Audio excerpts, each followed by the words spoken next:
संयुक्त अरब अमीरात के राष्ट्रपति शेख मोहम्मद बिन जायद अल नहयान के भारत दौरे ने दोनों देशों के रिश्तों को एक नई ऊंचाई दी है।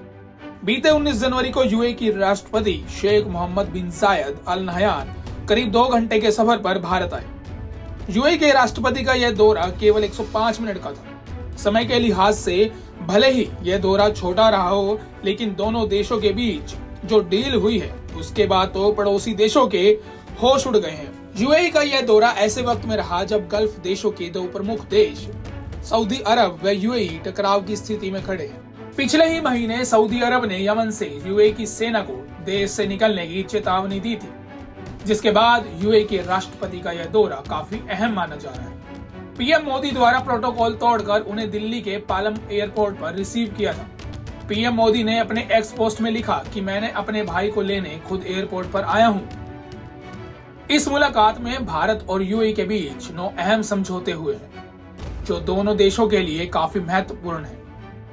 दोनों देशों के बीच किन समझौते पर हुए हस्ताक्षर, आइए डालते एक नजर।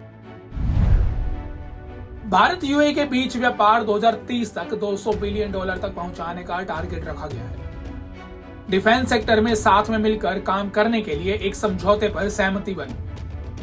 यूएई गुजरात के धोलेरा स्पेशल इन्वेस्टमेंट रीजन के डेवलपमेंट के लिए यूएई निवेश करेगा। भारत में डाटा सेंटर बनाने के लिए भी यूएई निवेश करेगा। इसके अलावा डाटा एम्बेसी बनाने का भी जिक्र हुआ है। यूएई भारत को हर साल 5 lakh metric tonne LNG gas देगी। फूड एंड एग्रो प्रोडक्ट के व्यापार को आसान बनाने के लिए समझौता।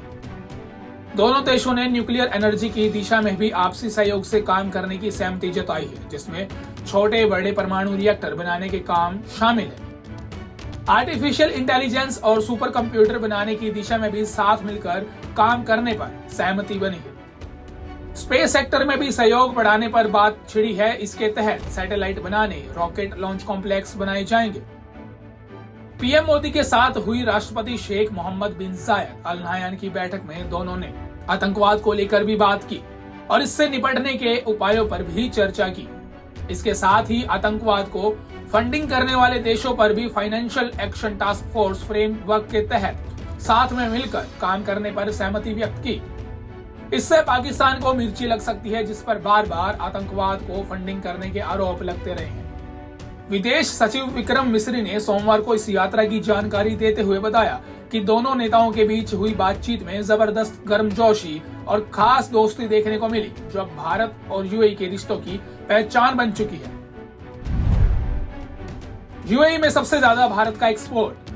यूएई भारत का तीसरा सबसे बड़ा व्यापारिक साझेदार है। दोनों देशों के बीच 6 लाख करोड़ रुपए से ज्यादा का कारोबार है। भारत ने यूएई के साथ एक ट्रेड पैक्ट पर भी साइन किया था। भारत यूएई को petroleum product, metal, stone, gems and jewellery, minerals, food items जैसे अनाज, चीनी, फल और सब्जियां, चाय, मांस और seafood, textile, engineering, machinery product और केमिकल्स एक्सपोर्ट करता है।